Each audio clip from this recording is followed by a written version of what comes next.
आज मैं आपको आत्मनिर्भर भारत योजना के बारे में बताने वाला हूँ। इस योजना में उन सभी सेक्टरों का ख्याल रखा गया है जो भी लॉकडाउन की वजह से अपने आर्थिक तंगी झेल रहे हैं या फिर कहीं न कहीं वो अपने बिजनेसों को अच्छे तरीके से नहीं चला पा रहे हैं। चाहे वो छोटे व्यापारी से लेकर बड़े व्यापारी हो या स्ट्रीट वेंडर हो, किसान हो या नौकरी पेशे वर्ग के लोग हो, उन सभी के लिए इस योजना में कुछ न कुछ अनाउंस किया गया है ताकि उन सभी को आर्थिक रूप से मदद दे सके, यानी सरकार द्वारा सहायता राशि प्रदान किया गया है। तो मेरे इस वीडियो को पूरा आखिरी तक देखिएगा। मेरा नाम शशि रंजन है और मेरे प्योर कॉन्सेप्ट क्लास में अगर आप नए हैं तो इस चैनल को सब्सक्राइब कर लीजिएगा और इसे ज़्यादा से ज़्यादा लाइक और शेयर कीजिएगा ताकि इकोनॉमिक्स के लिख के इसमें बहुत ही ज़्यादा मैंने डेटा प्रोवाइड किया है जो सबके काम आने वाला है। शुरू किया गया था और इस योजना को 12 मई 2020 को प्रधानमंत्री नरेंद्र मोदी द्वारा शुरू किया गया था। शुरुआत में 1,20,000 करोड़ का अनाउंसमेंट किया गया था। बाद में वित्त मंत्री निर्मला सीतारमण और वित्त राज्य मंत्री अनुराग ठाकुर द्वारा इस राशि को बढ़ाकर 20 लाख करोड़ रुपए का घोषणा किया गया और साथ ही अलग अलग सेक्टरों को इस योजना में लाभ दिया गया। लॉकडाउन की वजह से यानी कोरोना वायरस के संक्रमण के चलते देश में जो लॉकडाउन की स्थिति थी, हर नागरिक या हर आदमी रुक सा गया था, इकोनॉमिक पूरी तरह से रुक गया था। उस चीज़ को सुचारू रूप से चला सके इसलिए भारत ने यह आत्मनिर्भर भारत पैकेज भी लॉन्च किया है ताकि हर वो सेक्टर जो भी आर्थिक मंदी झेल रहा है उनको सबको मदद मिल सके और वो अपना आर्थिक सुधार कर सुचारू रूप से अपने बिजनेसों को चला सके। प्रधानमंत्री गरीब कल्याण पैकेज अन्य योजना। प्रधानमंत्री गरीब कल्याण पैकेज अन्य योजना के लिए भारत सरकार ने 82,911 करोड़ रुपए का राहत दिया है और इस राशि को अलग अलग चीज़ों में बढ़ाया भी जा सकता है ज़रूरत के अनुसार। इस योजना में भारत के सभी मजदूर, प्रवासी मजदूर, गांव में निवास करने वाले गरीब या जो शहर में जो रहते हैं गरीब, उन सभी को मुफ्त में राशन दिया जाएगा। यानी इस योजना में हर परिवार के सदस्य को 5 किलो अनाज प्रति व्यक्ति दिया जाएगा और साथ में नमक, तेल, दाल जो उनके रुचि के अनुसार दिया जाएगा। स्थानीय भाषा में समझते हैं। मान लीजिए किसी परिवार के सदस्यों की संख्या 4 है तो एक सदस्य पे 5 किलो, तो 4 सदस्य है तो 20 किलो, यानी उस परिवार को 20 किलो अनाज दिया जाएगा और साथ में नमक, तेल और दाल जो वो अपने पसंद के अनुसार खा सकते हैं। अलग अलग क्षेत्रों में अलग अलग दाल खाया जाता है, उसके अनुसार उन्हें दाल भी दिया जाएगा। तो इसको देखते हुए सरकार ने ये घोषणा किया ताकि लॉकडाउन की वजह से उन सभी मजदूरों, कामगारों या प्रवासी मजदूर, उन सभी का कहीं ना कहीं आय बाधित हुआ है। लॉकडाउन की वजह से वो जो डेली कमाते थे वो आय खत्म हो गया और उन्हें खाने की भी मुसीबत हो गई। इसलिए सरकार ने देखते हुए सरकार ने अन्न पैकेज का योजना किया ताकि सबको कम से कम अनाज मिल सके और भरपेट खाना खा सके और अपना गुजर बसर कर सके। One nation one ration card. इस योजना में अंतर्गत पूरे भारत में एक ही राशन कार्ड से राशन की किसी भी दुकान से आप राशन खरीदा जा सकता है।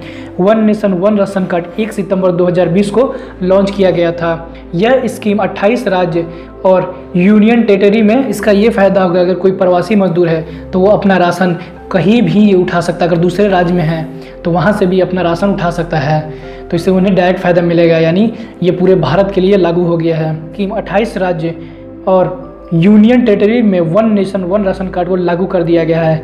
कोई भी इंसान कहीं से भी अब अपना राशन कार्ड के माध्यम से अपना राशन उठा सकता है और अपना गुजर बसर कर सकता है।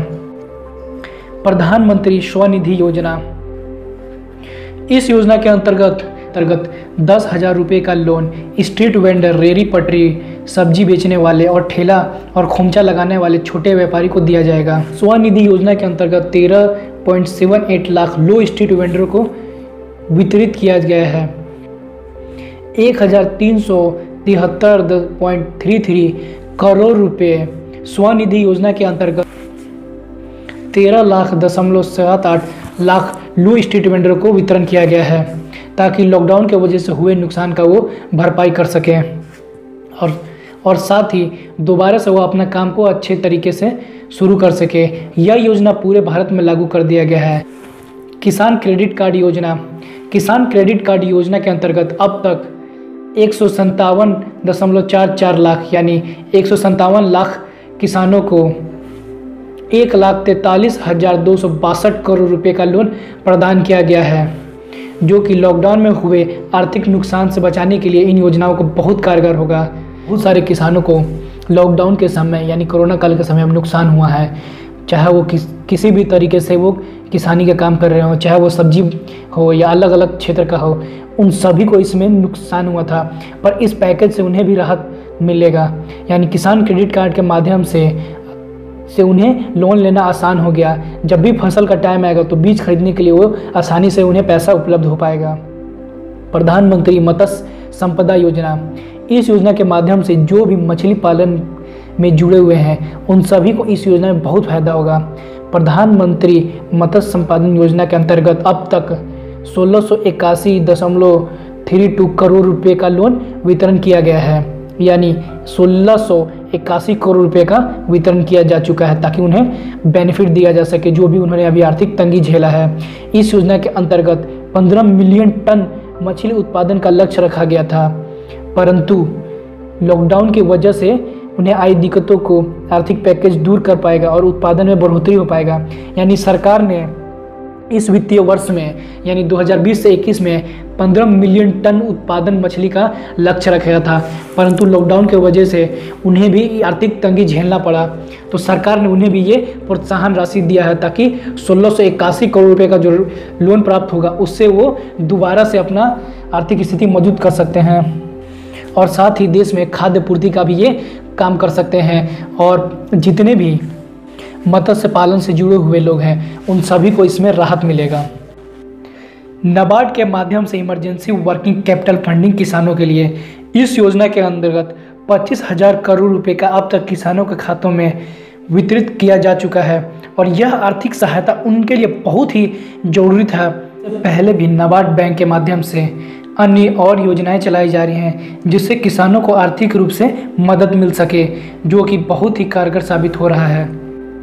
Emergency credit line guarantee scheme 1.0, इस योजना के माध्यम से अब तक 2.05 लाख करोड़ रुपए का 61 लाख लोगों को सैंक्शन किया जा चुका है, यानी अब तक 1.52 करोड़ रुपए दिए जा चुके हैं जो कि उन्हें डायरेक्ट बेनिफिट पहुंचाएगा।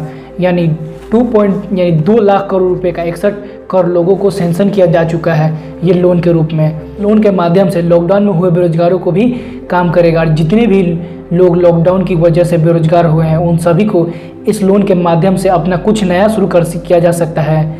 सरकार की एक कोशिश रही कि इस योजना के माध्यम से जो भी लोग बेरोजगार हुए वह अपनी स्टार्टअप कर सके और अपनी बेरोजगारी को दूर कर सके और साथ ही उन सभी को दोबारा से काम पर ला सके और अपनी आर्थिक स्थिति को मजबूत कर सके। पार्शियल क्रेडिट गारंटी स्कीम 2.0, इस योजना के अंतर्गत अब तक पब्लिक सेक्टर बैंकों ने पोर्टफोलियो की खरीदारी के लिए 26,899 करोड़ रुपए का अप्रूवल कर दिया है। यानी इससे यह फ़ायदा होगा कि जो छोटे छोटे बिजनेस या स्टार्टअप जो बंद होने की कगार पे थे उन सभी को ये बूस्ट मिलेगा और इस लोन के माध्यम से उन सभी की आर्थिक विकास होगा, उन सभी को अवसर प्राप्त होगा जो कि दोबारा से अपने बिजनेसों को फिर से खड़ा कर सकते हैं और इकोनॉमी को अपनी भागीदारी बना सकते हैं। इस कोरोना काल के वक्त में इस तरह की योजनाओं का बहुत लाभ मिलेगा। लॉकडाउन में हुए उनके बिजनेस जो भी नुकसान था वो पूरी तरह से कम किया जा सकता है, ख़त्म तो नहीं किया जा सकता लेकिन धीरे धीरे उन्हें कम किया जा सकता है और उनके बिजनेस को भी बूस्ट मिलेगा।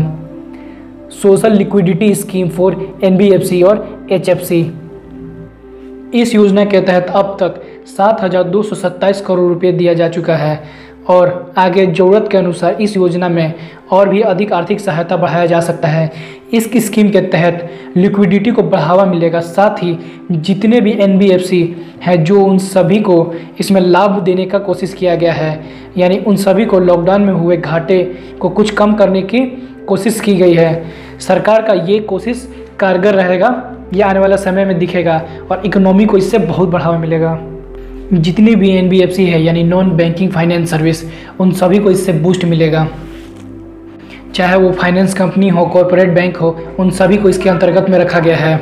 लिक्विडिटी इंजेक्शन फॉर डिस्कम्स, इस योजना के अंतर्गत अब तक 1,18,273 करोड़ रुपए का लोन सैंक्शन किया जा चुका है। इस योजना में लोन से अर्थव्यवस्था में लिक्विडिटी बढ़ेगी और अर्थव्यवस्था को मजबूती भी मिलेगी और साथ ही 31,136 करोड़ रुपए का लोन वितरण किया जा चुका है, यानी अब तक 31,136 करोड़ रुपया लोन के रूप में दिया जा चुका है।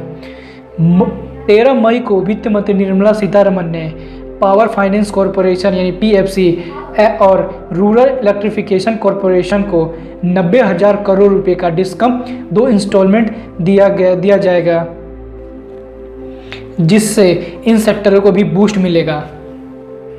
दुनिया के सभी देशों ने अपने अर्थव्यवस्था को सुधारने के लिए कुछ न कुछ आर्थिक पैकेज दिया है, तो भारत सरकार ने भी 20 लाख करोड़ रुपए का ये आर्थिक पैकेज दिया है। तो इस पैकेज में ध्यान रखा गया है कि लिक्विडिटी के फ्लो को बरकरार रखा जाए, क्योंकि लॉकडाउन के समय किसी के पास पैसा तो होगा नहीं, तो इसके वजह से पैसा का दिक्कत ना हो, इसके लिए लिक्विडिटी को बढ़ाने के लिए इन सब योजनाओं को लाया गया है, ताकि अर्थव्यवस्था सुचारू रूप से चले, लॉकडाउन में भी उन सभी को तंगी ना झेलना पड़े। तो आज के लिए इस वीडियो में इतना ही। मेरे इस वीडियो को ज़्यादा लाइक शेयर कीजिएगा और सब्सक्राइब कीजिएगा। Thank you for watching.